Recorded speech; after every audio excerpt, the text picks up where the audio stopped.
Excuse me.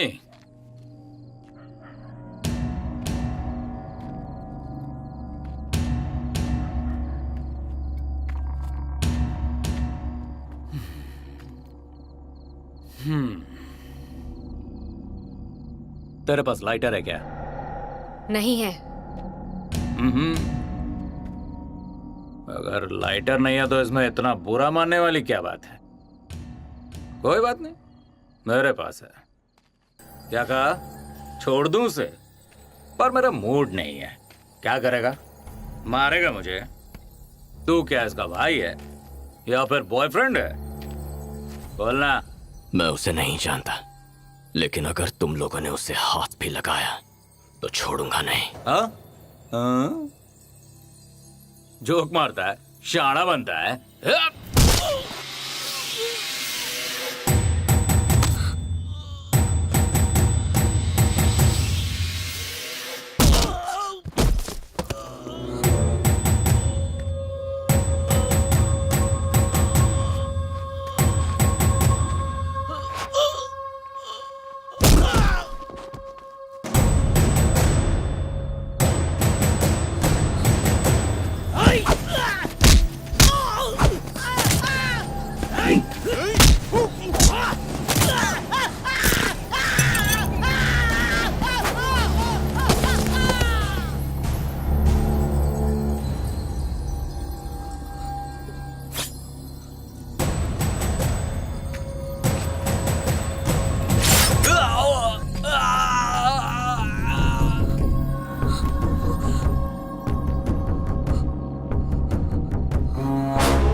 Krishna. Sirisha. ओह अच्छा, तुम भी इसी गांव के हो? हाँ। What a coincidence. तुम करते क्या हो?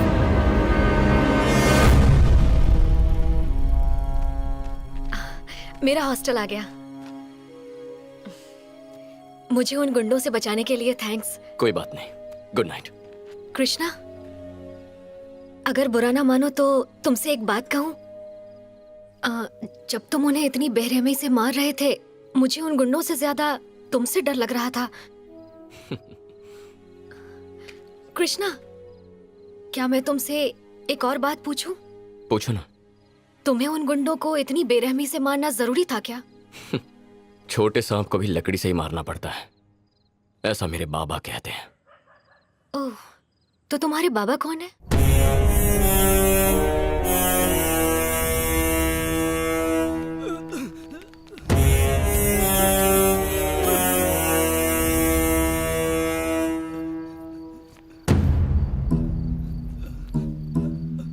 दादा। मैं आज तुझे एक कहानी सुनाता हूं। मेरे गांव में रामाराव नाम का एक गरीब किसान रहता है। अपनी बेटी की शादी की चिंता थी उसे, तो उसने शंकर राव नाम के एक शिक्षक के साथ उसकी शादी करवाई। दहेज में अपने दामाद को 2 एकड़ जमीन भी दे दी। लेकिन शादी के बाद शंकर राव ने अपना असली रूप दिखाया। अपनी बीवी पेट से है ये भी नहीं सोचा उसने। हर रोज वो उसे मारता था और ज्यादा दहेज की मांग करता था। उसने अपने ससुर रामाराव को भी मारा। तो ये थी अब तक की कहानी। शंकर राव, मैं चाहूं तो इसी वक्त तुझे जान से मार सकता हूं, लेकिन तेरी बीवी और होने वाले बच्चे की जिंदगी तबाह हो जाएगी। इसलिए तुझे जान से नहीं मारूंगा। इसे अस्पताल में भर्ती कर दो। अब 6 महीने के लिए ये तो कुछ कमा नहीं पाएगा। मैं ख्याल रखूंगा इसके परिवार का। ले जाओ। रुक जाओ। शंकर राव, ठीक होने के बाद भी तेरी अकल ठिकाने नहीं आई तो हथौड़े के नीचे तेरा सर कुचला जाएगा।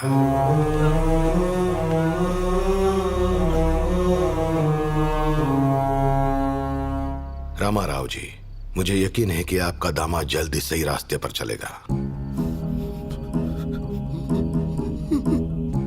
दादा गरीबों का अन्नदाता है, गांव वालों के लिए भगवान है। दादा ने नंदवरम प्रोजेक्ट के खिलाफ आवाज उठाई तो उन्हें और उनके परिवार को मारने की कोशिश की गई, लेकिन एक सच्चा इंसान नेकी के रास्ते पर ही चलता है, भले ही उसकी जान चली जाए।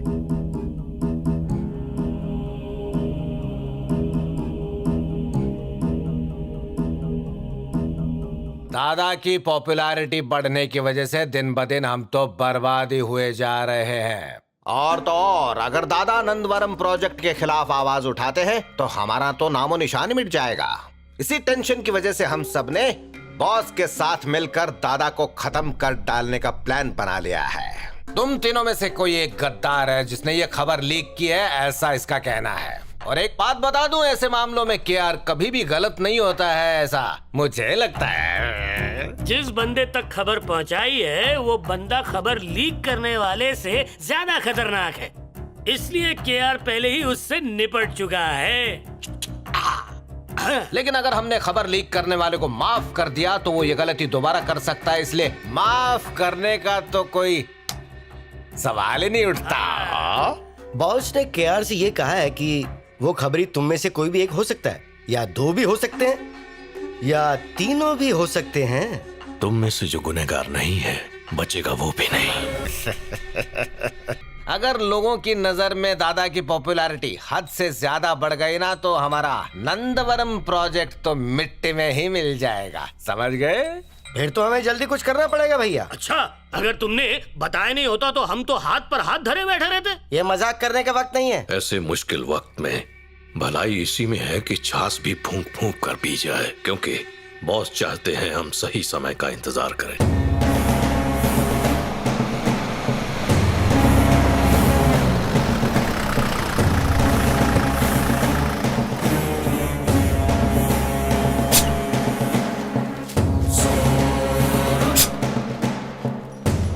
मुझे उसे कितनी बार समझाना पड़ेगा? अगर नहीं माना तो जान से जाएगा।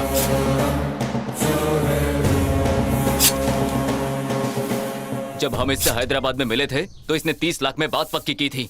अब 10 दिन के अंदर ये पलट गया और कर्नूल कोर्ट के बाहर मेरे चचेरे भाई को मार डाला। सच्चाई को तोड़ मरोड़ के बोलेगा तो काट डालूंगा। आवाज नीचे करके बात कर। मेरा नाम लेने की औकात भी है क्या इसकी? दादा की इज्जत करता हूँ तभी यहाँ आया हूँ। अगर पता होता कि ये 2 कौड़ी का आदमी यहाँ बैठा है तो मैं अपने नौकरों को भी यहाँ नहीं भेजता।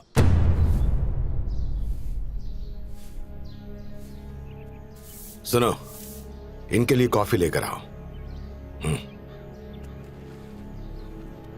चीनी कितने चम्मच लोगे? 1 चम्मच। तमीज से बात करो। रेड्डी, मेरी नजर से कोई चीज नहीं छूटती। यहां चिल्लाने से और धमकियों से कोई काम नहीं बनता। चलो मुद्दे पर आते हैं। मैंने दोनों की सुन ली है। अब जो फैसला होगा वो मैं करूंगा। तुम मेरी इज्जत करते हो इसलिए यहां आए हो, है ना? तो मेरा फैसला ये है कि तुम 30 लाख में ये सौदा पक्का कर दो, समझ गए?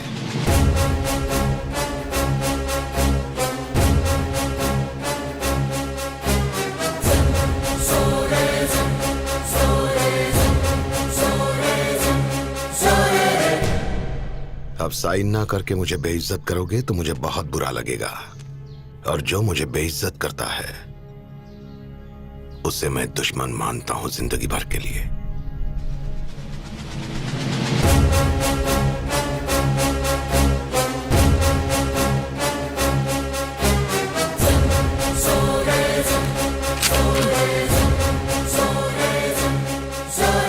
रुक जाओ,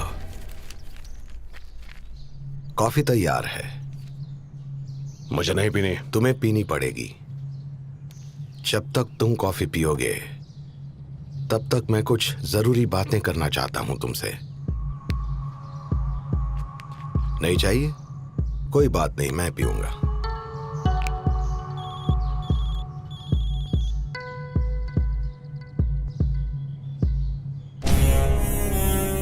तुम बैकअप प्लान बनाकर आए थे क्योंकि तुम्हें डर था मैं कोंडाया की तरफदारी करूंगा। मैं जानता हूं जैसे ही वो यहां से निकलेगा तुम्हारी गैंग उसे नल्ला रोड पे मार देगी। ज्यादा चीनी अच्छी नहीं होती। जानना चाहते हो वो फोन किस बारे में था? मेरे लोगों ने तुम्हारी गैंग को 5 मिनट पहले ही खत्म कर दिया है। लक्ष्मी, क्या कर रही हो? पूजा कर रही हूँ। अरे देखो तो कौन आया है। कौन? एक बार आके देखो तो सही।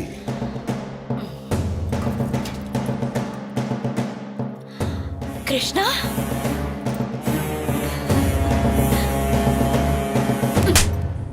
दिवाली के लिए घर क्यों नहीं आया? घर से दूर गया तो हमें भूल ही गया है ना? अरे उसने कहा तो था कि उसके एग्जाम्स है, इसके लिए स्टडी में बिजी होगा वो। सवाल मैंने अपने बेटे से पूछा है, आप बीच में मत बोलिए। अरे मैं जानता हूँ उसका जवाब क्या होगा, इसलिए मैंने बोल दिया। क्या फर्क पड़ता है? भूख आपको लगेगी, खाना इसे दूंगी। हर बार इसकी तरफदारी करना बंद कर दीजिए। बात खत्म। लक्ष्मी तुम भी ना। बाहर आप होंगे बॉस, लेकिन इस घर की बॉस यहाँ आपके सामने खड़ी है। कोई शक? नहीं तो। Okay boss. यहाँ क्यों खड़ा है? जा जल्दी जाके हाथ मुंह धो के आ, साथ मिलकर खाना खाएंगे। बाहर तो मैं शेर हूँ, लेकिन इसके सामने न जाने मुझे क्या हो जाता है। आप ही के लाड़ प्यार ने इन्हें बिगाड़ा है बाबा। बिल्ली शेर पर भारी पड़ रही है। क्या खुसुर पुसुर चल रही है? खुसुर फुसुर और तुम्हारी परमिशन के बिना कैसे हो सकती है बॉस? Sorry sorry.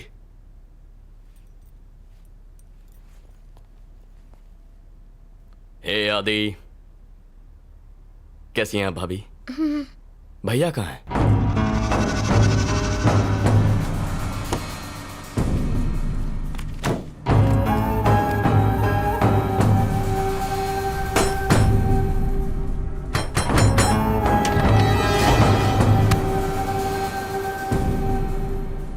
ए भूषण, तुम यहाँ पर क्यों आए हो? ए, तू मेरे हाथ पैर तोड़ देगा अगर मैंने तेरी बहन को आंख उठा के देखा तो। यही बोला था ना?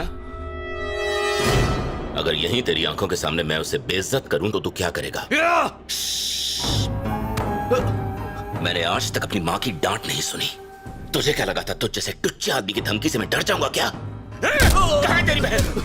मेरी थियरी कहती है कि ऐसा इंसान जिसे जो लड़की पसंद आए उसे वो उठा लेता है। उसे लड़की का लालच क्या देना। समझदार को समझाने के लिए समझदारी, लेकिन मूर्ख को समझाने के लिए दुगनी समझदारी चाहिए।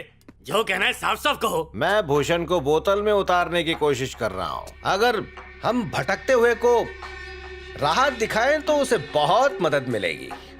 गलत राह पर चलने वाले आदमी को हम अपने लिए इस्तेमाल करें तो हमें मदद मिलेगी। तो ये था आज का प्रवचन।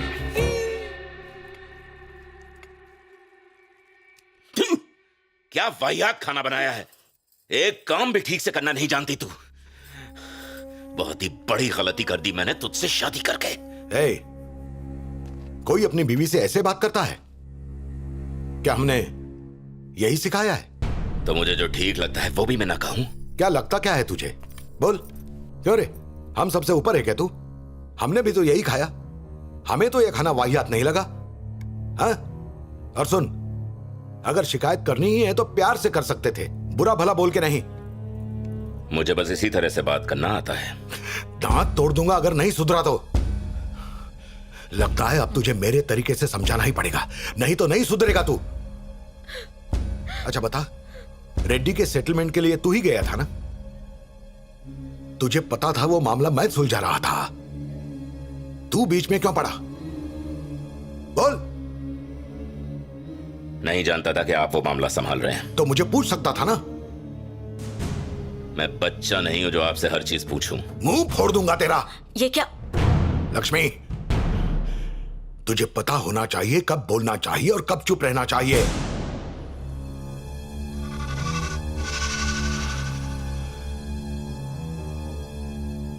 घूर क्या रहा है? आंखें नीचे, आंखें नीचे कर।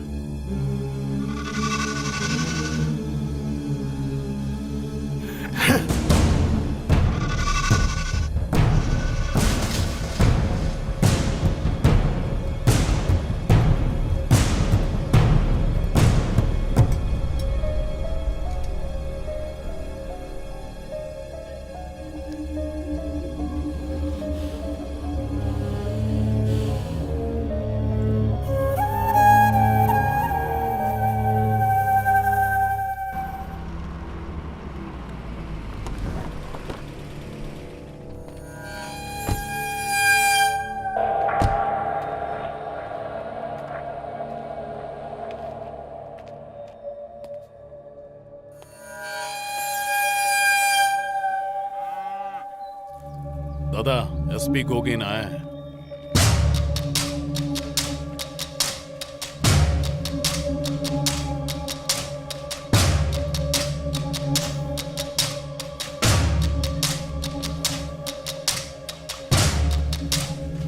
गोगिन राव, बताओ, गांव में अपराध बढ़ रहे हैं या घट रहे हैं? मैं कुछ समझा नहीं। अगर बढ़ रहे हैं तो तुम अपना काम ठीक से नहीं कर रहे हो, और अगर घट रहे हैं तो तुम्हारी कोई जरूरत नहीं। मैं आपसे हाय हेलो करने नहीं आया हूँ। मैं गुरुवा रेड्डी के कत्ल की पूछताछ करने आया हूँ। मेरे खबरी ने मुझे बताया कि उसकी मौत का जिम्मेदार तुम्हारा आदमी रघु है। मैं यहाँ इसे अरेस्ट करने आया हूँ। ये वही करता है जो मैं कहता हूँ। लेकिन इंक्वायरी में आपका नाम नहीं है। इंक्वायरी की क्या जरूरत जब मैं अपना गुनाह कबूल कर रहा हूँ? अगर हिम्मत है तो मुझे अरेस्ट कर, वरना कॉफी पी और दफा हो जा। आप बेवजह ही इतना गुस्सा हो रहे हैं। गोगिन राव, मैं अपना गुस्सा बेकार लोगों पर जाया नहीं करता। मैं वक्त की कद्र करता हूं। लगता है तुम्हारे पास बेकार वक्त ज्यादा है, और मेरा हर पल बहुत कीमती है। तुम जा सकते हो।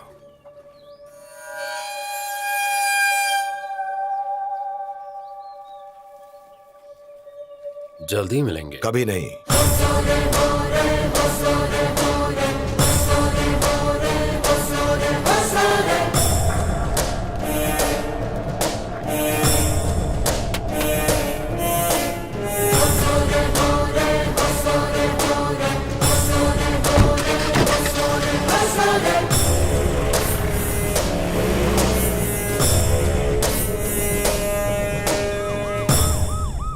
सर, गोगिन राव बोल रहा हूँ। हमारा प्लान फेल हो गया सर। गोगिन राव के जरिए रघु को गिरफ्तार करने का हमारा प्लान पूरी तरह से फेल हो गया। हमें कुछ और सोचना पड़ेगा। हाँ, इस तरह बॉस और उनके आइडिया सुनते रहे तो एक दिन वो सबको ले डूबेगा। किसी टापू तक पहुंचने के लिए पहले समंदर में छलांग तो लगानी पड़ेगी। या तो तुम डूब जाओगे या तैरना सीख जाओगे। पर कहीं तूफान और शाख के डर से किनारे पर ही खड़े इंतजार करते रहे तो गिद्ध तुम्हें खा जाएंगे। तुम्हारा प्रवचन पहली बार समझ में आया। लंबा था लेकिन समझ में आ गया। हाँ। जो जल्दबाजी करेगा उसका हश्र बुरा होगा। आसमान वही छू सकता है जिसके हौसले बुलंद हों। ये मेरा ओवर कॉन्फिडेंस नहीं है, सत्य वचन है। बॉस, हम सबसे ज्यादा जानते हैं, एक कदम आगे की सोचते हैं। उनकी इजाजत के बिना समंदर में छलांग लगाना ये कोई हल नहीं, बेवकूफी है।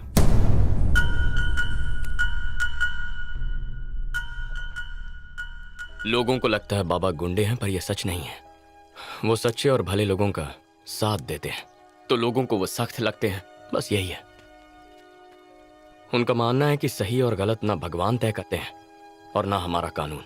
उसका फैसला आदमी के चरित्र और उसके इरादों से होता है। जो भी हो, मेरे बाबा ऐसे ही हैं। जो उन्हें सही लगता है वही करते हैं। जो लोग उन्हें समझते नहीं, उन्हें लगता है बाबा बुरे हैं।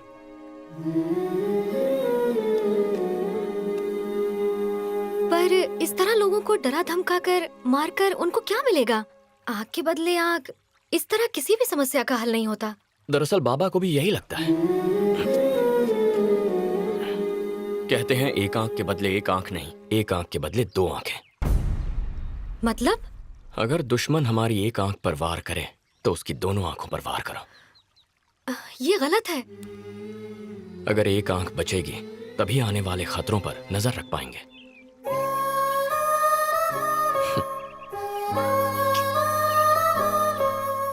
दादा,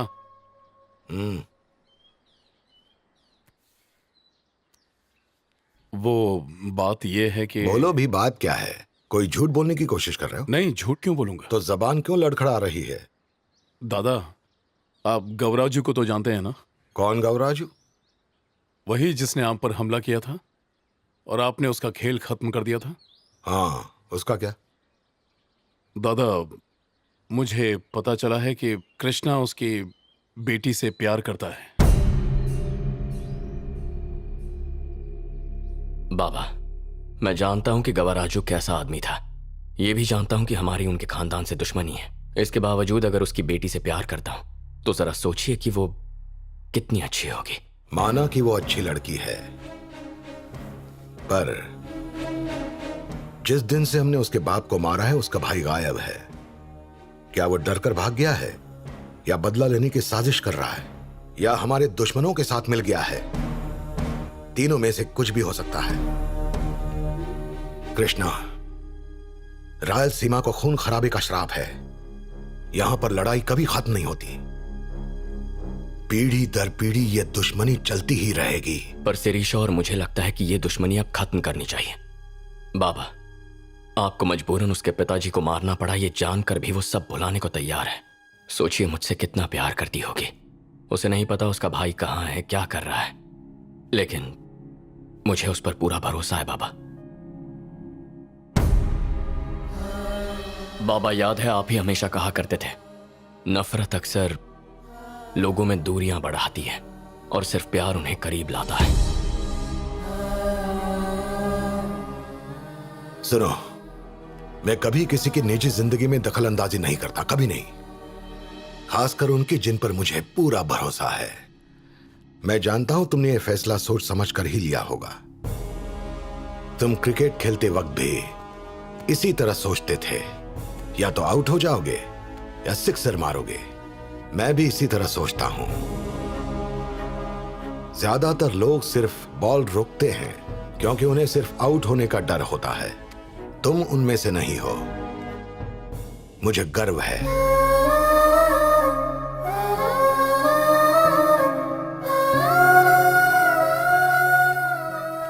मेरा शेर, all the best. Thank you बाबा। पितृदेवो भव, ये सिर्फ और सिर्फ कहने की बातें हैं। तेरे बाप ने तेरे लिए कुछ भी नहीं किया, बल्कि तू तो उसके लिए एक बोझ है। तो वो भला तेरा अच्छी तरह से लालन पालन कैसे करता? तेरा भविष्य तो अब हमेशा अंधेरे में ही रहने वाला है। इसलिए एक बात कहूं, अपने बेकार बाप के बारे में सोचकर अपना वक्त जाया मत कर। अरे तेरे बाप के लिए तो तेरा होना या ना होना बराबर ही है। मेरा मतलब समझ रहे हो ना? इंसान को तो जानवर की तरह रहना चाहिए। जब उनका मन करता है खाते हैं, जब मन करता है सो जाते हैं। इंसान तो अपने नियमों के चक्रव्यूह में फंसा हुआ है, जिससे वो कभी निकल नहीं पाता, उसमें ही फंसा रहता है। ए वेदम, इतना घुमा फिरा के मत बोल, सीधे सीधे मुद्दे पे आ और ये बता, इस प्रोजेक्ट से मुझे क्या फायदा होगा? फायदा तब होगा जब वो राक्षस तेरे बाप का पीछा छोड़ेगा। कौन राक्षस? सुन, तेरा बाप लोगों की भलाई सोचने वाले एक राक्षस के वश में है। अब मेरे वेद पुराण तो मुझे यही कहते हैं कि पितृदेवो भव पुराना है, अब पितृ राक्षसो भव ही आज की दुनिया में सही है। इस बला से पीछा छूटा तो तेरे प्रगति के द्वार खुल जाएंगे। तू भी खुश रहेगा और तेरी जेब भी खुश रहेगी।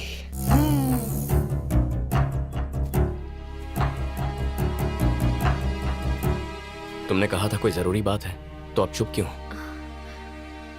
कृष्णा, हमने वादा किया था कि हम पुरानी बातें भूल जाएंगे, इसलिए मुझे समझ नहीं आ रहा है कि मैं तुमसे ये बात कैसे कहूं। पर क्या? मैं अगर बताऊंगी तो तुम नाराज तो नहीं होगे? बात क्या है शिरीषा?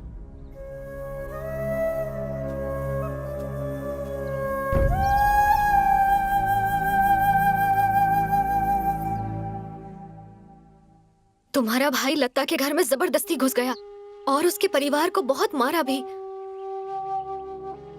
उसे उठाकर तुम्हारे फार्म हाउस लेकर गया। सब तुम्हारे पिताजी के नाम से डरते हैं, इसलिए उसे बचाने कोई नहीं आया।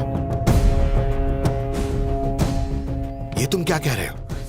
भूषण ने ऐसी हरकत की? हाँ बाबा, आपने मुझसे कई बार कहा है, जो लोग हम पर भरोसा करते हैं वही हमारी ताकत और प्रतिष्ठा बनते हैं, लेकिन विश्वास से, हमारे डर से नहीं। भैया लोगों को आपका डर दिखाकर आपकी प्रतिष्ठा मिट्टी में मिला रहे हैं। गजा, गाड़ी निकालो मेरी।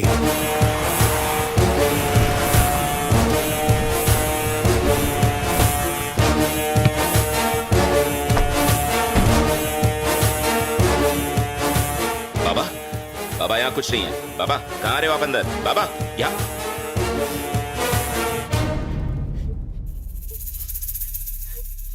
बेटी, जो भी हुआ मैं उसके लिए माफी चाहता हूं। हो सके तो माफ कर देना। इसे सही सलामत इसके घर छोड़ाओ। ठीक है दादा।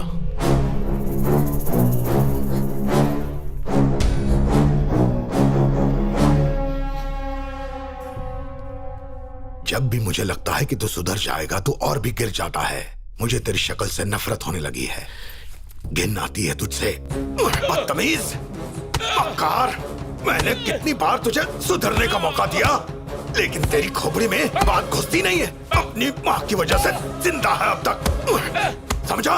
मुझे खुद से नफरत होती है जब सोचता हूँ कि तू मेरा बेटा है। अब भी वक्त है, सुधर जा। तुझ जैसे शैतान को बाहर की दुनिया से दूर रखने में ही भलाई है। आज से तेरा इस फार्म हाउस से बाहर जाना बंद, और यही तेरी सजा है। नजर रखो। हाँ दादा।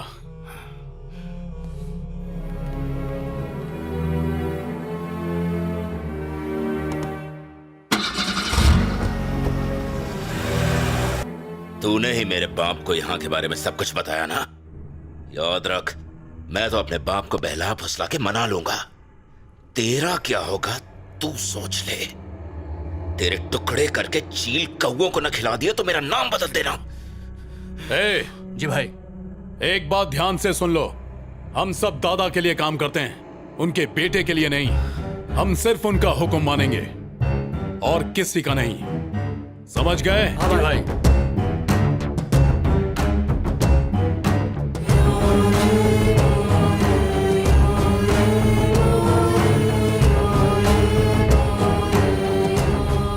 पता नहीं भूषण की परवरिश में क्या कमी रह गई। मैंने तुम दोनों को उतने ही प्यार से बड़ा किया है, फिर वो एक दरिंदा कैसे बन गया? अगर मैं किसी की जान लेता हूं तो उसके पीछे एक वजह होती है। मैं अच्छा क्या है बुरा क्या है इन चीजों को समझता हूं, फिर किसी की जान लेता हूं। पर ये लड़का ना कुछ सोचता है ना समझता है, सिर्फ अपनी मन मर्जी करता है। मुझे वो कभी समझ नहीं पाएगा। मुझे उसका ये बर्ताव बिल्कुल पसंद नहीं। इसमें उसकी अकेले की गलती नहीं है बाबा। उसके दोस्त भी उसे भड़काते रहते हैं, कहते हैं तेरे बाप के बाद तू ही यहाँ का राजा बनेगा। वो उनके बहकावे में आता है। अरे वो कोई दूध पीता बच्चा है क्या लोगों की बातों में आएगा? उसके पास दिमाग नहीं है। तू एक बात बता, एक बात उसकी समझ में क्यों नहीं आती? उसका बाप जो भी कर रहा है वो सब उसकी भलाई के लिए कर रहा है। उसमें इतनी बुराई भर गई है कि उसे अब अच्छाई दिखाई ही नहीं देती बाबा। हमें किसी भी तरह उसे सुधारना होगा। हाथ से निकल चुका है वो। सच बताओ मुझे, क्या वो वाकई एक अच्छा इंसान बन सकता है? बताओ, बोलो कृष्णा। भले हम में खून का रिश्ता क्यों ना हो, लेकिन मैं गलत चीजों को बढ़ावा नहीं दे सकता। बेटा सही रास्ते पर चले, यही माँ बाप की इच्छा होती है। अब इस तरह रोने से क्या होने वाला है?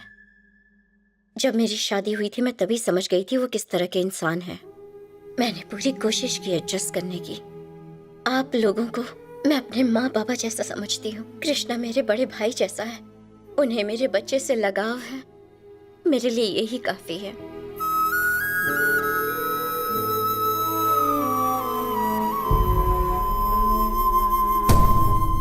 सर, मैं समझ गया सर।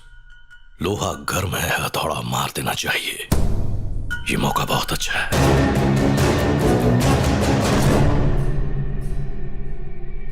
लक्ष्मी। अब क्या हो गया? लक्ष्मी लक्ष्मी लक्ष्मी आ रही हूँ ना। हाँ, क्या हुआ? तुमसे बात करना चाहता है। इतना शर्मा क्यों रहा है? वो मैं शादी की खबर देने आया हूँ। क्या तू फिर से शादी कर रहा है? अरे नहीं भाभी, मैं नहीं, मेरी बेटी की शादी है। शादी बेटी की है और शर्मा तू रहा है? हमेशा लड़ाई झगड़े की खबर लाता हूँ ना, खुशखबरी कैसे दी जाती है पता नहीं। देखिए ना, इसके चेहरे पे ये मुस्कुराहट कितनी अच्छी लग रही है ना। ऐसे लग रहा है जैसे कीचड़ में कमल खिलाओ। अब बता, शादी कब है? 6 तारीख को, अगले महीने। आप दोनों आएंगे तो ऐसे लगेगा जैसे बंदूक और गोली की जोड़ी शादी में आई है। अरे यार, मिसाल भी हथियारों की देता है और कुछ सोचता नहीं है क्या? उसके शब्दों को नहीं, भावनाओं को समझो। एक शिष्य की भाषा तो गुरु ही समझ सकता है। हम तो गंवार हैं। हम आएंगे बंदूक और गोली की तरह। तुम्हारी चाकू जैसी बेटी की एक भाले जैसे पति के साथ शादी करवाएंगे। ताकि तुम उसे खुशी खुशी अपने घर से विदा करो। क्यों? कृष्णा, मुझे तुमसे मिले अभी कुछ ही महीने हुए हैं, फिर भी ऐसा लगता है जैसे मैं तुम्हें कई जन्मों से जानती हूँ। तुम भले ही मुझसे ज्यादा बात ना करो, लेकिन मैं तुम्हारे दिल की हर बात सुन लेती हूँ। जब तुम साथ होते हो तो मैं सारी दुनिया को भूल जाती हूँ। जब तुम पास नहीं होते तो सिर्फ तुम्हारे बारे में सोचती हूँ। तुम्हारे बिना मैं जी नहीं सकती। मेरे लिए तुम मेरे सब कुछ हो। मेरे लिए भी। सच्ची? आपके 60वें जन्मदिन की तैयारियों में कृष्णा कब से लगा हुआ है? तुम्हें मेरी बर्थडे पार्टी के सबसे पहले गेस्ट से मिलना है।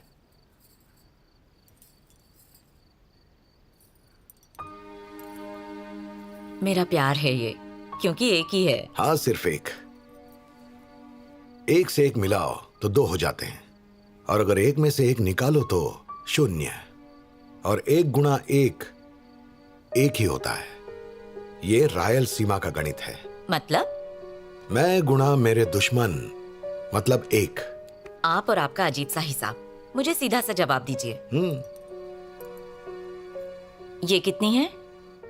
5। अगर इन उंगलियों को साथ मिला लूं तो क्या होगा? बंद मुट्ठी। तो क्या आप मानते हैं एक परिवार को इस बंद मुट्ठी की तरह हमेशा एक रहना चाहिए? पर इस वक्त भूषण हमारी खुशियों का हिस्सा नहीं है। तुम जो भी कहना चाहती हो साफ साफ बोलो। ये आप हैं, ये मैं, ये बहू और ये कृष्णा 60वां जन्मदिन भूषण के बिना मनाएंगे?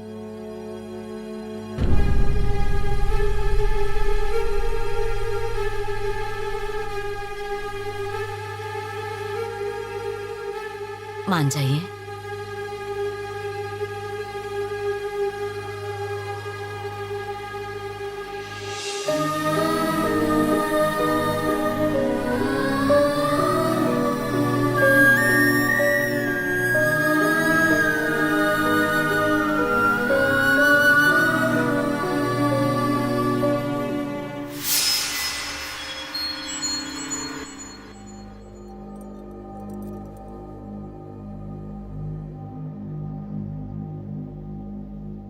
क्या है ये सब?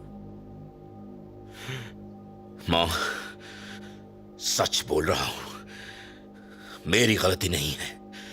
बाबा ने सबके सामने। ए, वो मेरे पति है, तुम्हारे बाबा बाद में। उन्हें तुझसे ज्यादा जानती हूँ। उनके बारे में कुछ नहीं सुनूंगी। पर माँ। चुप। एक ही बात बार बार दोहराने से कोई फायदा नहीं। तुझे इस हाल में नहीं देख सकती। जो हुआ भूल जा। अच्छा लगेगा अगर तू घर चलेगा। तेरी सारी गलत हरकतों के बावजूद तेरे बाबा को मैंने मना लिया है।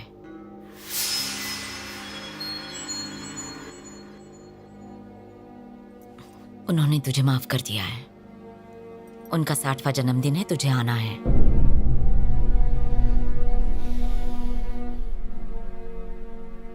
घर चल, एक बार उनसे माफी मांग ले।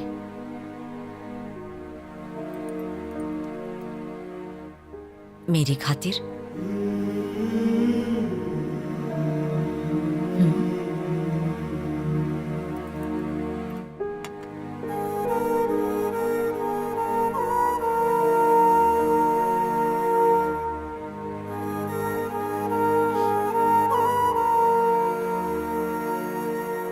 मुझे माफ कर दीजिए बाबा।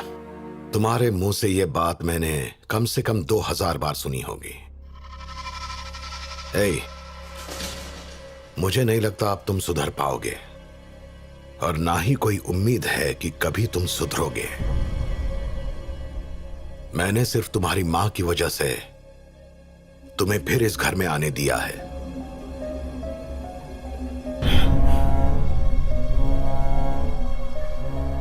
जो लोग सुधरना चाहते हैं मैं उन्हें ऑल द बेस्ट कहता हूं, लेकिन तुम्हारे मामले में मैं अपने आप को कहता हूं, मेरी यही इच्छा है कि एक न एक दिन तुम्हें अपनी गलती का एहसास हो, लेकिन मुझे नहीं लगता कि यह मेरी इच्छा पूरी होगी।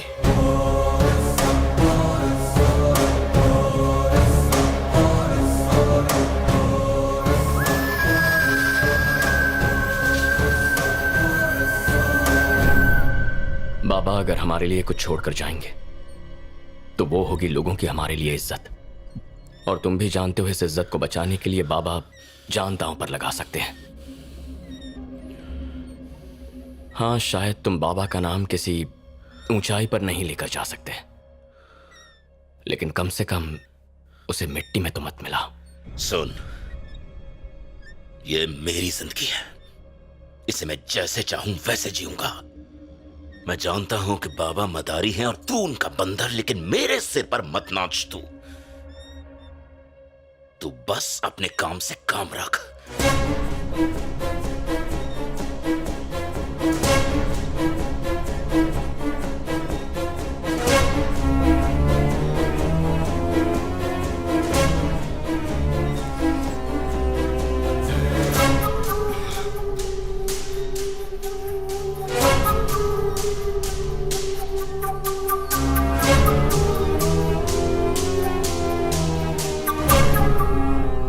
तो फिर आपका हैदराबाद में बिजनेस शुरू हुआ था, वो कैसा चल रहा है? सब ठीक ठाक तो है, हैं?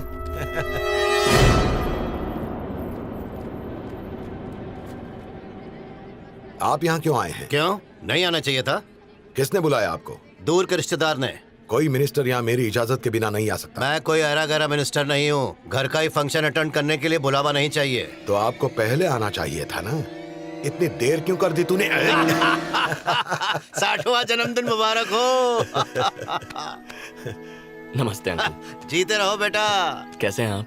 अरे मैं तो एकदम ठीक हूँ। तुम बताओ तुम्हारी पढ़ाई कैसी चल रही है? अभी एग्जाम्स हो गए हैं, रिजल्ट्स का इंतजार कर रहा हूँ। अगर वीजा की कोई प्रॉब्लम हो तो मुझसे कहना, मैं सिफारिश कर दूंगा, काम हो जाएगा। सुनो, ये मेहनत से आगे बढ़ने वालों में से सिफारिश पर नहीं, समझ गए? पॉलिटिक्स में क्या चल रहा है? अरे इस बार तो इलेक्शन के बाद डिपॉजिट भी नहीं मिलेगा। ऐसा क्यों? अगर नंदवरम प्रोजेक्ट शुरू हो गया तो 30-40 गांव हटाने पड़ेंगे वहाँ से। वो प्रोजेक्ट तो मैं पहले ही रोक चुका हूँ। अरे इसीलिए तो पार्टी आपके पक्ष में थी। तो प्रॉब्लम क्या है? दरअसल एक ऐसा ग्रुप है जो इस प्रोजेक्ट को किसी भी तरीके से शुरू करवाना चाहता है। अगर ऐसा हो गया तो सब करोड़पति बन जाएंगे। कौन सा ग्रुप है? पक्की तरह से तो नहीं जानता, पर अपोजिशन का कोई एक बड़ा आदमी है जो उन्हें पूरी तरह से सपोर्ट कर रहा है। अगर प्रोजेक्ट शुरू हो गया तो फिर वोट हमारे हाथ से गए ही समझो। ये प्रोजेक्ट सिर्फ और सिर्फ किसी के आर्थिक फायदे के लिए बन रहा है। इसके पीछे चाहे जितनी ताकत और लोग लगा दें, भले कितनी भी कोशिशें कर लें, लेकिन मेरे होते हुए ये कभी शुरू नहीं होगा। कैसी हो आप? नमस्ते। हाँ नमस्ते भाभी। ये क्या आज भी राजनीति की बातें? कृष्णा ने आपके लिए प्रोग्राम रखा है, चलिए।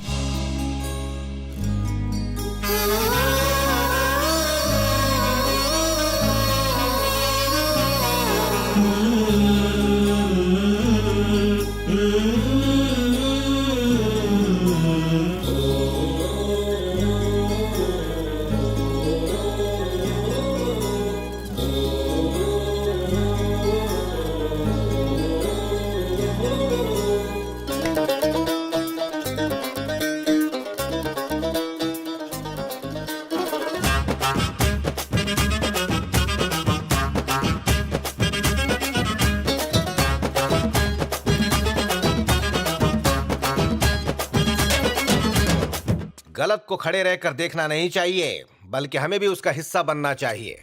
ये मेरी अपनी राय है। हमें भूषण से दूर रहना चाहिए। दादा का राज दुलारा, मेरा मतलब दादा के जिगर के टुकड़े को शामिल नहीं करना चाहिए। ठीक है, भूषण को छोड़ दो, पर दादा को रोकने के प्लान का क्या हुआ? और हमारे बॉस वहाँ कहते रहते हैं कि राइट टाइम का इंतजार करो, हैं? अरे इसी तरह अगर इंतजार करते रहे तो हम लोग रास्ते में ना आ जाए। तुम बिल्कुल ठीक कह रहे हो। हमारी अगली चाल चलने के बजाय हम यहाँ बैठकर मक्खियाँ मार रहे हैं और वो कहीं आराम से बैठकर मजे किया जा रहा है। मानता हूँ मजे भी करने चाहिए। तो फिर हम देर क्यों कर रहे हैं? टेंशन मत लो, बॉस ने कहा है कि यही सही वक्त है हमारे लिए इस मुसीबत से छुटकारा पाने का। पर एक बात याद रहे, दूर से बॉम्ब्स या गोलियों से काम खत्म नहीं करना है। शांति से उसे उठा कर ले आओ और छोटे छोटे टुकड़े करो उसके और चील कौओं को डाल दो। समझ गया। गोलियों या बम से एक ही बार में काम तमाम हो जाता है। उसे तो जितना तड़पा तड़पा कर मारेंगे, लोगों के मन में हमारी पॉपुलैरिटी उतनी ही ज्यादा बढ़ेगी। और ये है मेरी पब्लिसिटी पर थियरी।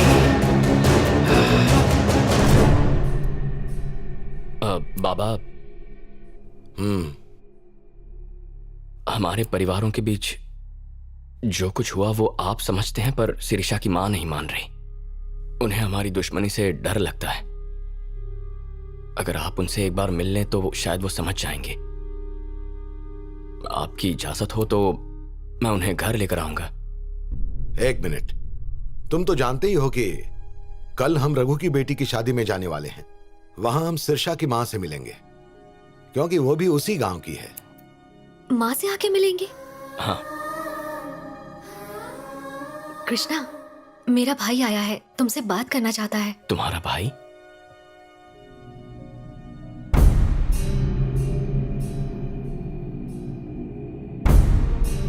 मेरे बारे में तो सुना ही होगा। तुम्हारे बाबा ने मेरे बाबा की जान ली और इसलिए ये लड़ाई शुरू हुई। फिर मैंने तुम्हारे बाबा के दुश्मनों से हाथ मिला लिया। यहां तक कि मैंने भी तुम्हारे बाबा को मारने की कोशिश की, लेकिन मुझे बाद में पता चला कि मेरे बाबा को आखिर क्यों मारा गया था। मुझे एहसास हुआ कि मेरे बाबा गलत थे और तुम्हारे बाबा सही थे। जब इसने मुझे बताया कि ये तुमसे प्यार करती है, दुश्मन होने के बावजूद तुम्हारे बाबा इसे अपने घर की बहू बनाने के लिए तैयार है, यह बात सुनकर मैं शर्मिंदा हो गया। इसलिए आज मैं तुमसे एक बहुत ही जरूरी बात कहने आया हूं।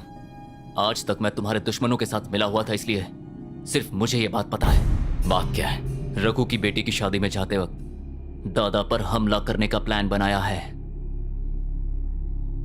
ओह माय गॉड, शादी तो आज ही है।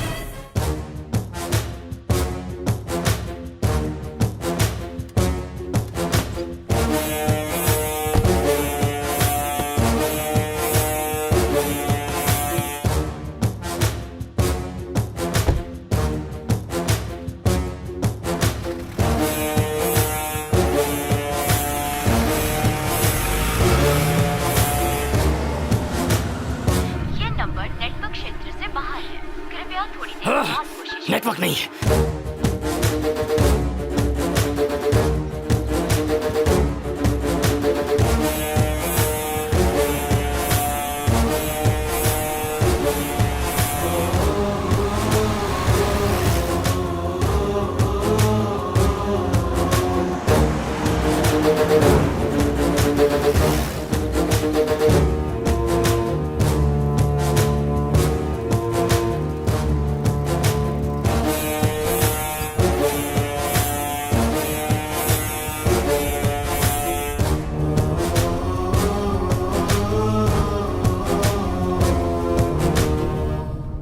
कृष्णा को कब से फोन लगा रहा हूं, नेटवर्क का प्रॉब्लम है।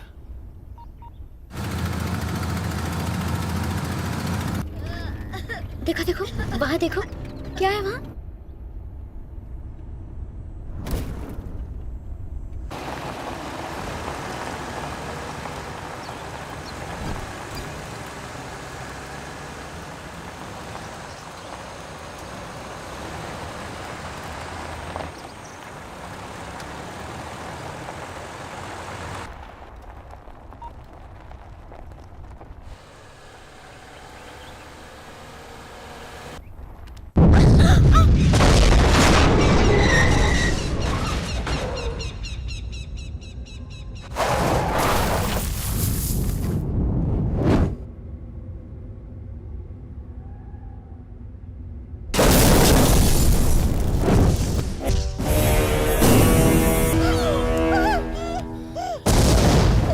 लक्ष्मी, वो मुझे मारने के लिए आए हैं। अगर तुम मेरे साथ होगी तो तुम्हें भी मार डालेंगे। मैं निकलता हूँ। नहीं, मुझे छोड़कर मत जाइए। लक्ष्मी, मेरी बात सुनो, तुम यहीं रुको। गजा, लक्ष्मी का ख्याल रखना। जी।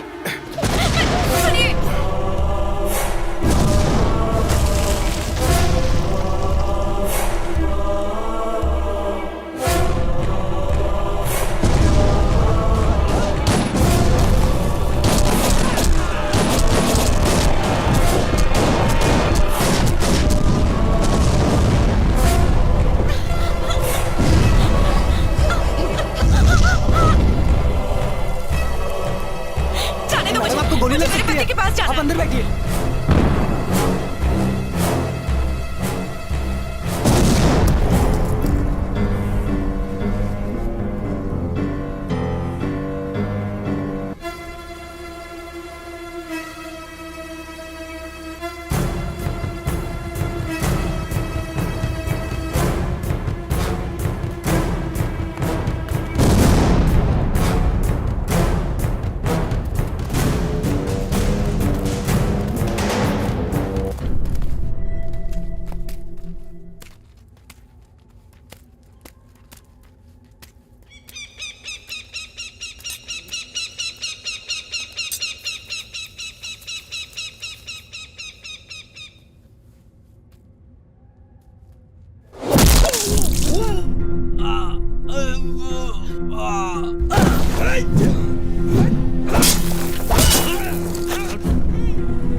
जब दादा अपनी पार्टी के एक सदस्य रघु की बेटी की शादी में शामिल होने जा रहे थे तो उन पर कुछ अज्ञात लोगों ने हमला कर दिया।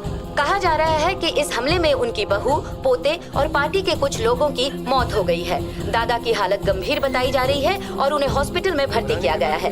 डॉक्टर से पता चला है कि दादा की हालत अब खतरे से बाहर है। दादा के चाहने वालों की भीड़ हॉस्पिटल के बाहर इकट्ठा हुई है और वो लगातार दादा की सलामती के लिए दुआ मांग रहे हैं। अपनी जात पात सब कुछ भूलकर बस वो यही प्रार्थना कर रहे हैं कि उनके दादा सही सलामत घर वापस आ जाए। जो चला गया वो वापस नहीं आएगा, जो जिंदा है वो और कितने दिन जिंदा बचेगा, ऐसा सोक्रेटिस ने मुझे सपने में कहा था। जो हो गया सो हो गया, अब रोकर क्या फायदा, ऐसा श्रीमद् भगवत गीता में साफ लिखा है। तो मैं दुखी भी न हूँ, तुम्हें क्या फर्क पड़ता है? बीवी और बच्चे तो मेरे मरे हैं। तुम्हारे प्लान के मुताबिक सिर्फ मेरा बाप मरना चाहिए था। आजकल तो जिंदगी की भी गारंटी नहीं होती, तो फिर प्लान की कैसे होगी?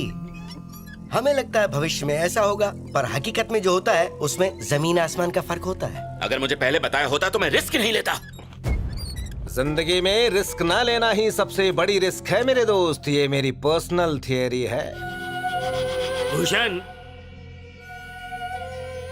तू तो हमेशा कहता रहता था कि तुझे अपनी पत्नी से प्यार बिल्कुल नहीं है, फिर ये गुस्सा क्यों दिखा रहा है?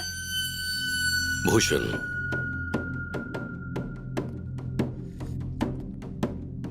दुनिया में लड़कियों की कमी नहीं है। दोबारा शादी करो, एक और बीवी मिल जाएगी। अगर तुम्हारी तकदीर में हुआ तो एक और बच्चा भी हो जाएगा। पर नंदवरम प्रोजेक्ट के प्रॉफिट्स एक बार हाथ से निकल गए तो फिर दोबारा कभी नहीं मिलेंगे। परिवार चल बसा तो क्या हुआ, भविष्य दरवाजे पर दस्तक दे रहा है। याद रखना, पैसों के ढेर पर सोने वाले कभी भी चिल्लर की फिक्र नहीं किया करते। ये मेरी कमर्शियल थियरी है।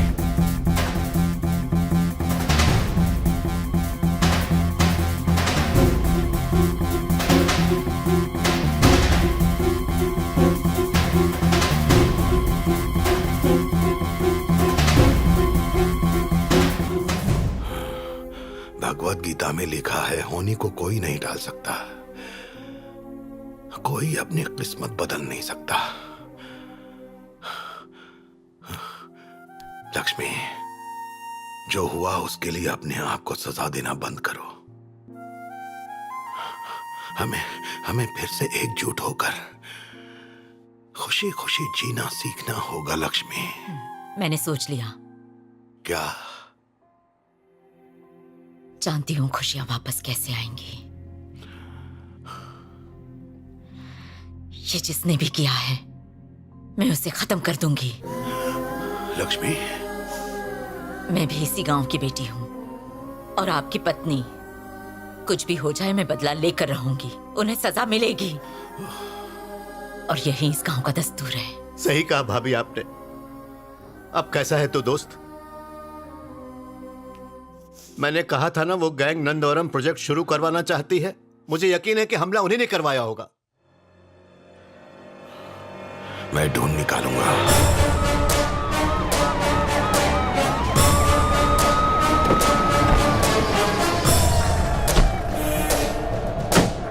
बेटा फिक्र मत करो, हम उनका पता लगा लेंगे। जी सबको बाहर निकालो। सबको यहाँ से बाहर निकालो अभी। चलो देखते हैं। तमीज से कह रहा हूँ, यहाँ से बाहर निकलो। जानते नहीं मैं एक मंत्री हूँ? जानता हूँ। तो फिर प्रॉब्लम क्या है? ऐसे गंभीर माहौल में डॉक्टर्स और पेशेंट्स को इन गुंडों के हाथों में हथियार देखकर बेचैनी सी हो रही है, इसीलिए मैं इन सबको बाहर जाने के लिए कह रहा हूँ। अरे तुमको पता नहीं दादा के पर्सनल बॉडीगार्ड्स हैं, उन पर अभी अभी हमला हुआ है। ऐसे में तुम इन्हें यहाँ से कैसे हटा सकते हो? कानून कहता है कि पब्लिक प्लेसेस पर हथियार जैसी चीजें ले जाना एंटी सोशल होता है। कानून तो हजारों बातें कहता है, सब लोग उसे मानते हैं क्या? मैं कह रहा हूँ ये लोग यहाँ से नहीं जाएंगे। देखिए सर, पुलिस पब्लिक सर्वेंट होती है, आप जैसे पॉलिटिशियंस की नहीं। मेरे लिए कानून और संविधान मायने रखता है और मेरी ड्यूटी जो मैं कर रहा हूँ। क्या है आपकी ड्यूटी? आपने ड्यूटी की होती तो ये सब होता ही नहीं। तुम बीच में क्यों बोल रहे हो? मुझे बोलने के लिए आपकी इजाजत नहीं चाहिए। ये सब मेरे बाबा की पर्सनल सिक्योरिटी है। इन्हें बाहर फेंकने वाले आप कौन होते हैं? अगर तू अब चुप नहीं हुआ ना तो तेरी जुबान काट दूंगा। इंस्पेक्टर, यहाँ के हालात को समझिए। मैं विनती करती हूँ, आपकी माँ जैसी हूँ। क्या कहा? आप मेरी माँ जैसी हैं? लेकिन इस बारे में मेरे पिताजी ने कभी बताया नहीं। कृष्णा, कृष्णा, कृष्णा छोड़ो।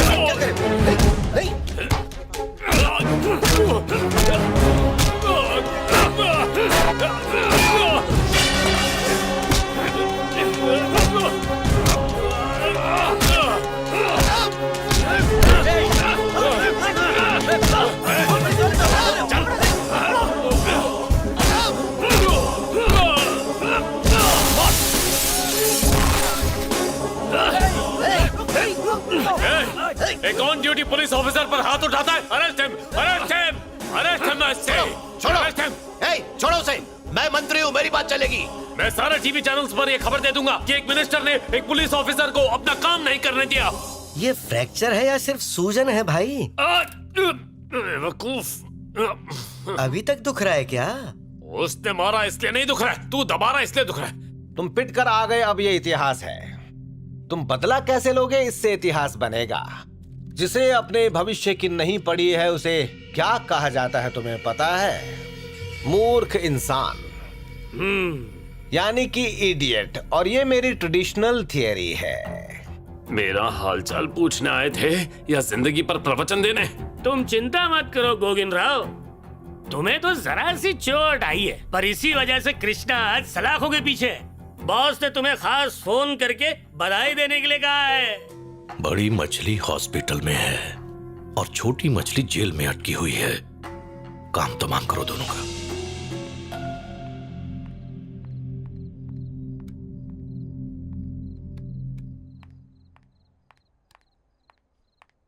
एक्सक्यूज मी, मेरा नाम शिरीषा है। मुझे कृष्णा से कुछ बात करनी है, प्लीज क्या मैं उससे मिल सकती हूँ?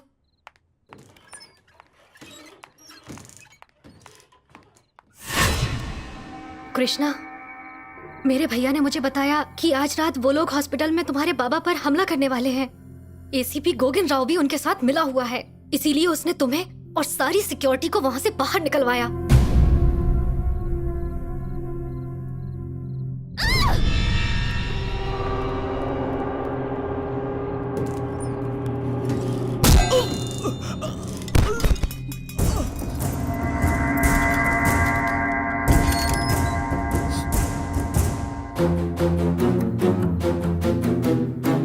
मुझे ये नौकरी तुम्हारे बाबा की वजह से मिली है। तुम जाओ, मैं यहां संभाल लूंगा।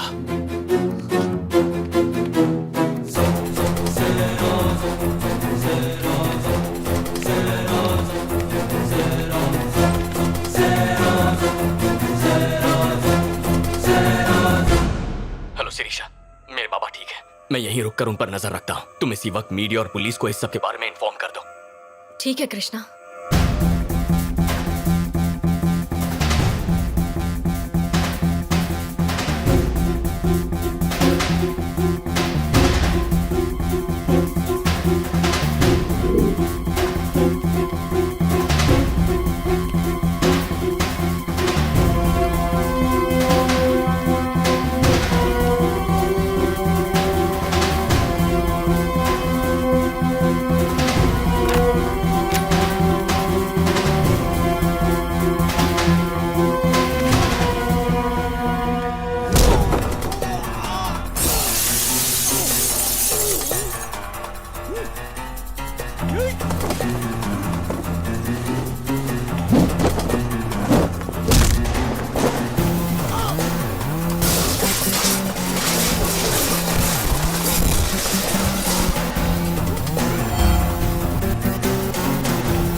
अच्छा सुनो, अपने लोगों को लेकर हॉस्पिटल आ जा।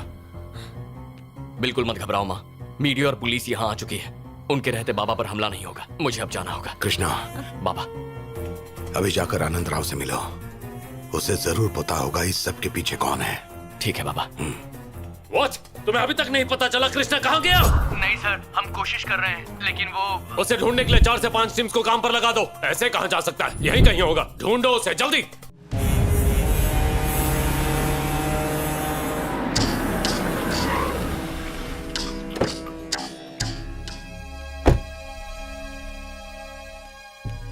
मैं तुम्हारे बाबा की बहुत इज्जत करता हूँ, और तो और वो मेरे बहुत ही अच्छे दोस्त हैं, लेकिन लोगों की नजरों में तुम्हारे बाबा एक क्रिमिनल हैं और मैं एक पॉलिटिशियन।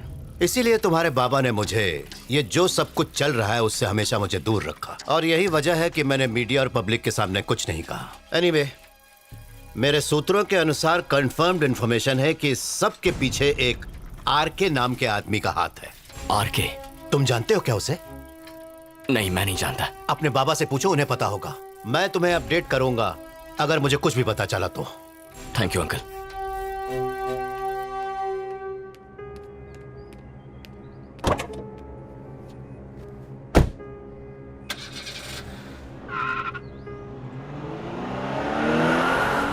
आनंद राव अंकल ने क्या कहा? उन्हें जो पता था उन्होंने बता दिया, लेकिन इसकी तह तक हमें खुद पहुंचना है। तुम्हारे भाई से बात करके देखते हैं, शायद उसे कुछ पता।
शीर्षा, अपने भैया को फोन करो।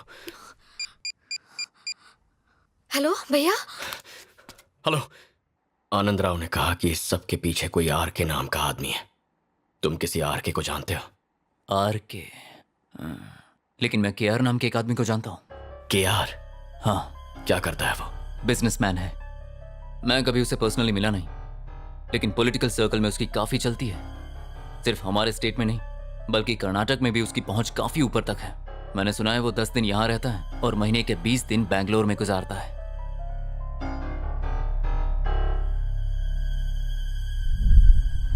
जिस दिन तेरे बाप ने तुझे उन भाड़े के टट्टुओं के सामने पीटा था ना, उसी दिन से तेरी औकात जीरो हो गई थी, जीरो। देख भूषण, जब तक तेरा बाप जिंदा है तू उसकी जगह नहीं ले सकता। वो तो मरने के बाद भी तुम्हें अपनी जगह नहीं देखना चाहता, इसीलिए उसने सबके सामने तुम्हारी इज्जत उड़ा दी। उसकी जिंदगी में तुम्हारे लिए कोई जगह नहीं है, यही सच है। इसे तेरी बदकिस्मती ही समझनी होगी जो तू उसका बेटा है, और तेरी खुशकिस्मती कि तुझे हमारे जैसे दोस्त मिले। हमारा निशाना 2 बार चुका है, पर इसका मतलब ये नहीं कि तुम्हारा बाप बच जाएगा। उसकी मौत तो निश्चित है। वो एक दिन में आ सकती है, 1 हफ्ते में या 1 महीने में, पर अगर तू ठान लेगा आज के आज आ सकती है। हिम्मत से काम ले और जिगरा रख। अभी हालात ऐसे हैं भूषण कि हम लोग हॉस्पिटल के अंदर नहीं जा सकते। अगर तू हॉस्पिटल में अपने बाप का काम तमाम कर देता है तो उसी के साथ हमारी सारी प्रॉब्लम्स भी खत्म हो जाएंगी। तू हमारा आदमी है। अगर तूने इस प्रोजेक्ट में हमारी मदद की तो हम सब के सब माला माल हो जाएंगे और अपने बाप की जगह तू ले लेगा। करोड़पति बनने का मौका बार बार नहीं मिलता भाई।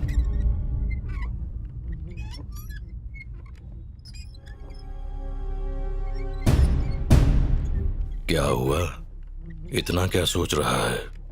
बड़े बुजुर्ग कह गए हैं कि मौन का मतलब है स्वीकार, और मेरे जैसा महान आदमी कहता है कि जो सही है उसके बारे में क्या सोचना। किस्मत वाले हो जो तुम्हें अपने बाप का अंतिम संस्कार करने का मौका मिलेगा, और ये मेरी आखिरी थियरी है।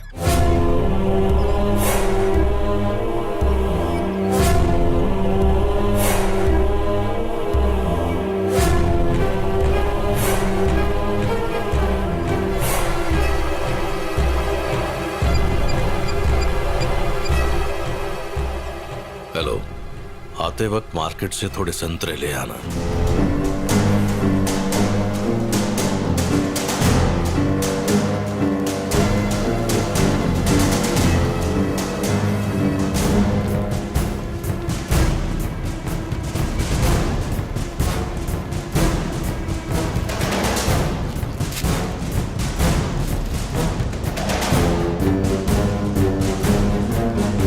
कहाँ था अब तक? जरूरी काम से बाहर गया था। कुछ दिन अकेले बाहर मत निकलना। हमारे दुश्मन हम पर किसी भी वक्त हमला कर सकते हैं। मेरा कोई दुश्मन नहीं है, और अगर है भी तो सिर्फ इनकी वजह से।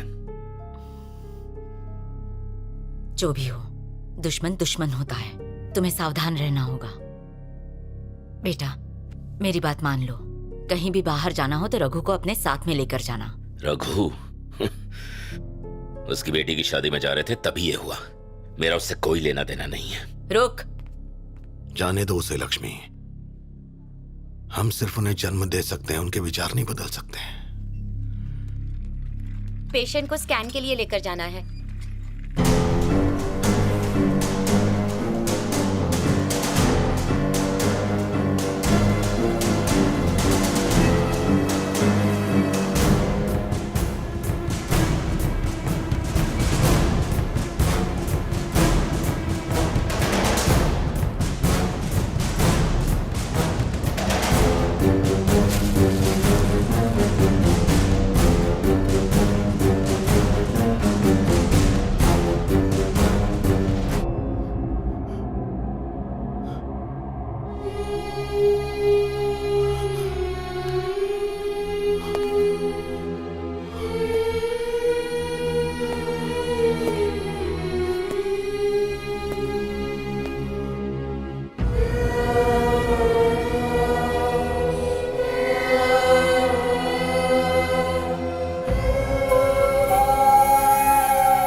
केआर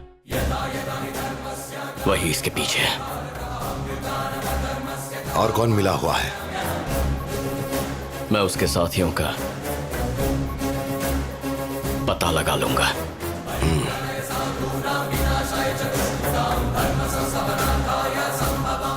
कैसे ढूंढोगे? वो मुझ पर छोड़िए, एक एक को ढूंढ निकालूंगा। किसी को भी मत छोड़ना। किसी और पे भी मुझे शक है। हा? कौन है वो? बाबा, फिलहाल आपकी हालत थोड़ी नाजुक है। हमें गुस्से में कोई कदम नहीं उठाना चाहिए।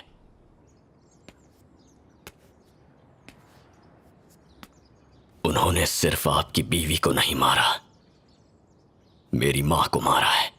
उन्होंने सिर्फ यहां के राजा को धोखा नहीं दिया है, मेरे बाबा को भी दिया है।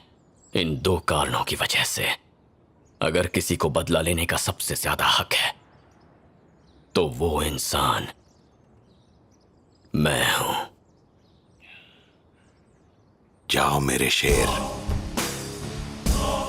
कृष्णा,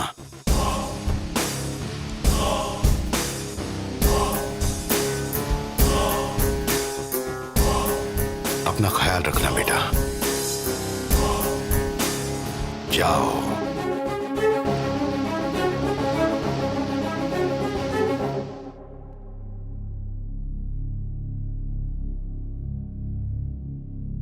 रघु। हाँ दादा। लक्ष्मी के तेरवे की तैयारी करो और शहर के सारे बड़े लोगों को बुलाओ। नगर सेवक, एमएलए, एमपी, मुख्यमंत्री, इन सारे पॉलिटिशियंस को जरूर बुलाओ और अपने सारे रिश्तेदारों को भी बुलाओ। कोई छूटना नहीं चाहिए। मैं तुझे केक इसलिए नहीं खिला रहा हूं कि तुझे केक खाना बहुत पसंद है, बल्कि इसलिए क्योंकि तेरी जान लेने के लिए तुझे छूने से भी मुझे घिन आ रही है। तू तड़प तड़प कर मरे, इसीलिए हमने केक में जहर मिलाया है। कृष्णा, मैंने तुम्हारे बाबा का कभी बुरा नहीं चाहा। इस बार भी जो कुछ हुआ उसमें मेरा हाथ बिल्कुल नहीं था। अरे मेरी थियरी तो सुन लो तुम प्लीज। तुमने गॉडफादर फिल्म देखी है या नहीं? मार्लिन ब्रांडो उसमें कहता है कि बदला ही सब कुछ नहीं होता, और मेरा भी ऐसा ही सोचना है। पर तुम तो बदला ले रहे हो यार। अगर तुम और तुम्हारे बाबा को नंदवरम प्रोजेक्ट नहीं पसंद है तो हम वही काम करेंगे जो तुम दोनों को पसंद हो। हम तुम्हारे घर में झाड़ू मारेंगे, तुम्हारे जूते पॉलिश करेंगे। तुम हथौड़े से मारो या फिर चाकू से मारो, मेरी आत्मा वक्त पर ही शरीर छोड़ेगी। तुम कुछ नहीं बदल सकते, और ये मेरी क्रिमिनल थियरी। अगर तू सारे वेद पुराण जानता है तो ये कैसे भूल गया कि बुराई पर हमेशा अच्छाई की जीत होती है? तेरी थियरी तेरी तरह कमजोर है। शेषगिरी, चंडी, वेदम, गोगिन, ये सब क्या हो रहा है?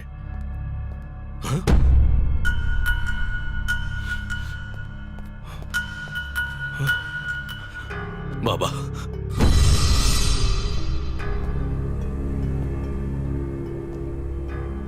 मैंने तेरे बाप को इसलिए नहीं मारा क्योंकि तूने मेरी मां को मरवाया था, पर इसलिए क्योंकि उसने तुझ जैसे कमीने को पैदा किया, तेरे अंदर के पाप को बढ़ावा दिया, क्योंकि उसने मेरे बाबा पर हमला करवाया, मेरे परिवार को परेशान किया, उन्हें दुख पहुंचाया।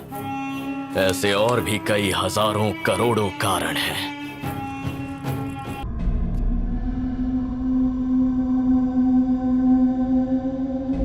जिस दिन से मेरी आंखें खुली हैं, मैंने अपने बाबा में एक बहुत ही महान राजा देखा है, लेकिन अब मैंने गुंडों को उन पर हमला करते हुए देखा है। हॉस्पिटल में उनके शरीर पर चाकू के निशान देखे, उन्हें खून दिया जा रहा था। इतने कमजोर थे कि अपनी बीवी की जान नहीं बचा पाए, और इस सब की वजह है वो नंदवरम प्रोजेक्ट। वो इस प्रोजेक्ट को रोकना चाहते थे, अपने निजी फायदे के लिए नहीं बल्कि लोगों की भलाई के लिए। लेकिन कुछ लोगों के लिए वो कांटा बन चुके थे जिन्हें रास्ते से हटाना था। उस दिन जब हम सब शादी में जा रहे थे, तब हम कितने लोग थे, कब निकलेंगे, जाने का रास्ता क्या होगा। ये घर के किसी सदस्य ने उन्हें बता दिया। खुशकिस्मती से उस हमले से तो बाबा बच गए थे, लेकिन हॉस्पिटल में उन पर दोबारा हमला किया गया। मुझे पूरा यकीन है उस हमले के पीछे घर के ही किसी का हाथ था। हॉस्पिटल से 12 घंटों की सीसीटीवी फुटेज चेक करने के बाद मुझे पता चल गया कि उस दिन बाहर से सिर्फ तुम फल लेकर आए थे।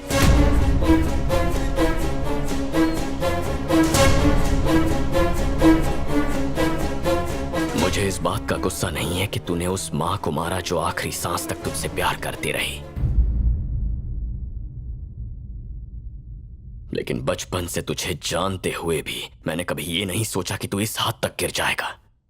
देखो, और इसीलिए मुझे अपने आप पे गुस्सा आ रहा है।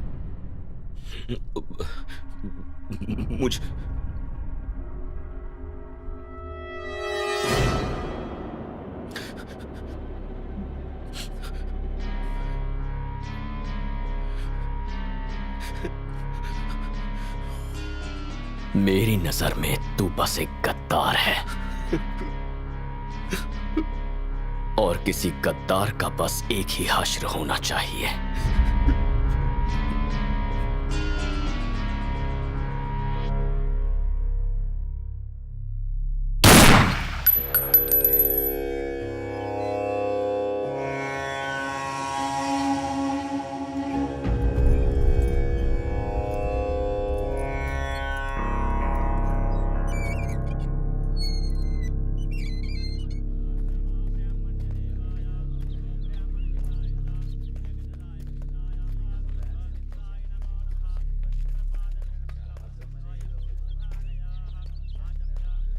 मैं दिल्ली में था जब मैंने बुरी खबर सुनी, विश्वास ही नहीं हुआ मुझे। मैंने कभी सोचा भी नहीं था कि अपने जीते जी मुझे ये दिन देखने पड़ेंगे। भगवान ने भाभी जी को तुमसे दूर करके बिल्कुल सही नहीं किया। इसके पीछे जो भी है मैं उसे पकड़ कर रहूंगा। पकड़ लिया है। कौन है वो इस सब के पीछे?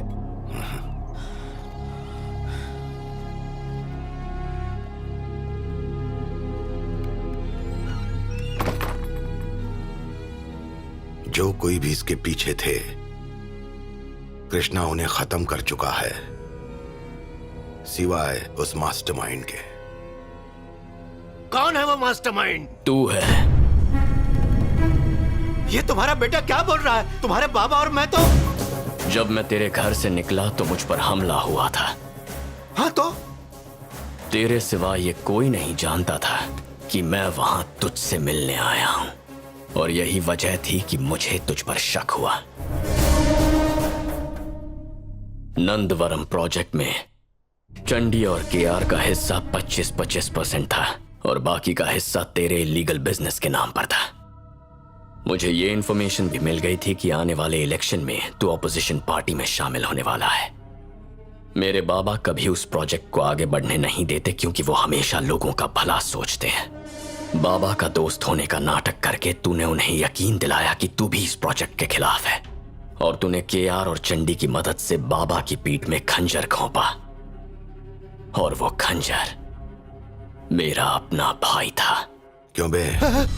मैंने तेरे लिए कितना कुछ किया, और तूने मेरा एहसान इस तरह चुकाया।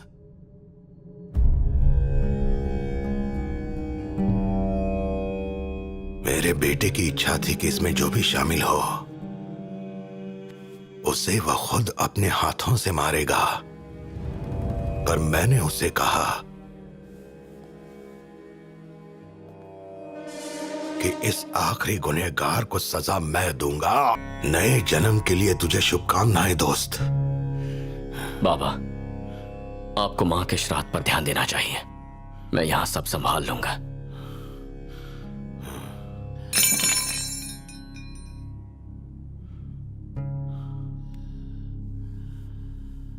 एक काम करो।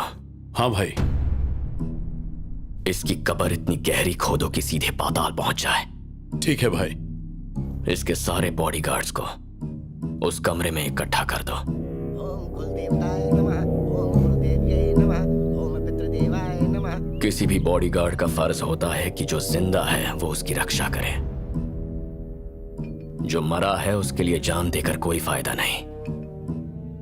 ना तुम आनंद राव के बेटे हो ना उसके भाई, सिर्फ बॉडीगार्ड हो जो तनख्वाह लेकर काम करते थे। वो जितना देता था मैं उससे दुगना दूंगा। मेरे लिए काम करो।